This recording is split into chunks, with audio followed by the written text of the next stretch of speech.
Hello everyone and welcome to Gaming in 6 TV. It's been a very long time coming, but it finally happened. Fans begged and begged for years, if not almost a decade, for Final Fantasy VII Remake, and it finally became a reality in the year 2015, when it was announced at Sony's legendary, if not almost mythical levels of an E3 press conference. Over the years, fans speculated and wondered, how will the game look, feel, play, and most importantly, how will it actually work, and when will the game be released? Fast forward to 2019, which is 4 years later, press finally got the chance to try out and play the upcoming much anticipated Final Fantasy VII Remake for the very first time. Of course, we here at Gaming Instincts attended E3 and got our invitation from Square Enix to try out the game ourselves behind closed doors. We played it, we loved it, and so will you. So what do we think about it? Does it play as well as we would have hoped? And how do the visuals fare along with the combat system? Well, we are here to answer those questions to the best of our ability, so let's get to it. It was very hard for me to believe with my own eyes that I was standing next to a kiosk ready to play Final Fantasy VII Remake for the very first time. I could not believe what I was looking at or what I was about to witness and experience. I really did not have any kind of expectation, to be completely honest with you, simply because I didn't really know what to expect, even after watching so many trailers and previews from Square Enix's E3 2019 press conference. I know the game looked really nice and it was trying its hardest to appeal to the fanbase, but looking at something and actually playing it are two completely different things, as you all know. The demo was only playable on the PlayStation 4 system. It did not run on a PC or Xbox as far as I'm concerned. However, I'm not sure if it was a PlayStation 4 Pro or a base PS4. I forgot to ask the reps since I was so glued to the monitor and eagerly waiting in anticipation to press that start button to kick the demo off. Once I hit the start button, a cutscene started playing that was resembling the bomb mission from Final Fantasy VII, which is basically the beginning of the game. The first portion of the demo was outside the streets of Midgar, and then of course as I progressed further in, eventually I got to the Scorpion boss, which is literally the first boss of the entire game. Now, before I get into the details of the actual boss fight and combat systems, let's discuss the feel of the game and how true it felt to the original. I don't know what it is or how to really explain it, but Square managed to pull off the unthinkable miracle. Playing Final Fantasy VII Remake felt like I was playing the original version from 1997 on steroids, which was obviously a good thing. It was quite insane how similar it felt despite the massive leap in visuals and technology after about 3 or so console generational jumps. Square managed to nail quite a lot. They even put the treasure chests just like you remember them in exact same locations as the original game. Of course, it wouldn't be a true remake without the same musical cues and soundtrack as well. Fighting the Shinra soldiers for the first time in the remake felt fantastic and nostalgic simply because the visuals of the game are absolutely phenomenal and everything just looks so much better thanks to a massive increase in polygon count, higher resolution textures, and of course Unreal Engine 4 itself. The particle effects are gorgeous, and what's really great is that they never get in the way and everything flows really well during combat sequences, and there is never a dull moment either. Speaking of the combat system, there was always a huge debate between the fans whether the remake should have an all-time real-time combat system or turn-based at all times. Square has done something really magical here actually, well, at least in my opinion. They've managed to combine real-time combat that's similar to Kingdom Hearts and Final Fantasy XV and the old systems from the original version of Final Fantasy VII.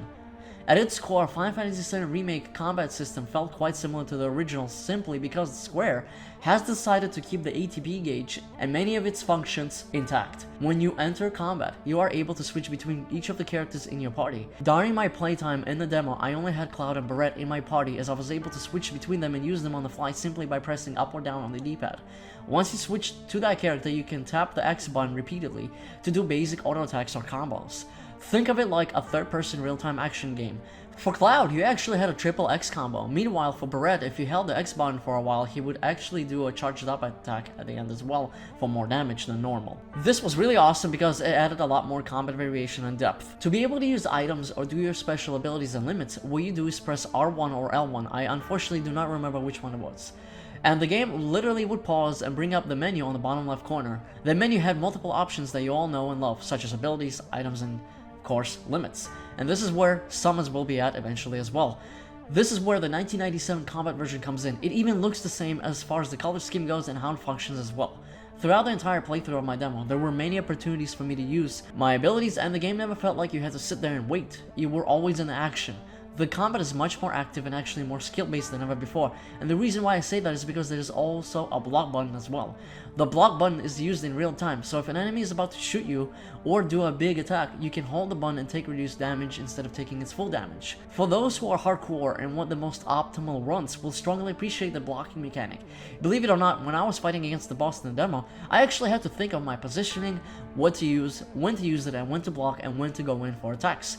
This made me extremely happy. Not only is the combat system a lot of fun, it's also very engaging and actually more tactical than the original game. In fact, it was so good that I'm hoping future Final Fantasy games will use this combat system, as it is much better than Final Fantasy XV's. The Scorpion boss fight was excellent. It felt nostalgic, was very true to its original, and even had the same 3 phases that the game had back in the day. Except this time around, you had to move around the 3D environment and be wary of where you are standing and make sure you are blocking his attacks. Being able to switch between Cloud and Barret on the fly also added another element of fun and strategy. Sure, the original game, you switched around characters as well, but for some reason, it felt much more meaningful simply because you are now running around in a fully realized 3D space and participating in real-time combat at the same time, as opposed to looking at a static screen for the majority of the game. The developers have also added an interesting new mechanic called staggering, and this is how it works. The boss has an empty bar that fills up as you attack it. Once the bar is completely full, the boss gets staggered and takes a lot more damage than normal and is stunned, and this is where you want to pummel it and use up all your abilities, all your limits, and buff yourself up before the bar gets fully filled and before the boss gets staggered. This adds another strategic element for the combat play, especially for those who are pros and speedrunners. They will have an absolute blast figuring out the best strategies, combination of items and characters, and when to use them throughout the game. Overall, we are quite happy with what we saw and played of Final Fantasy VII Remake.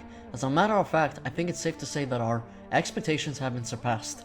At this point, we want to play the full game and see what it truly has to offer. While there are still other questions and concerns to be answered, the most important of those have already been kind of answered, including how the game is working, how it feels, and how it plays, especially the combat system. This was an awesome sample of the big, giant, delicious dish. Now bring on the full-fledged course meal square. We are ready to consume it on March 3rd, 2020.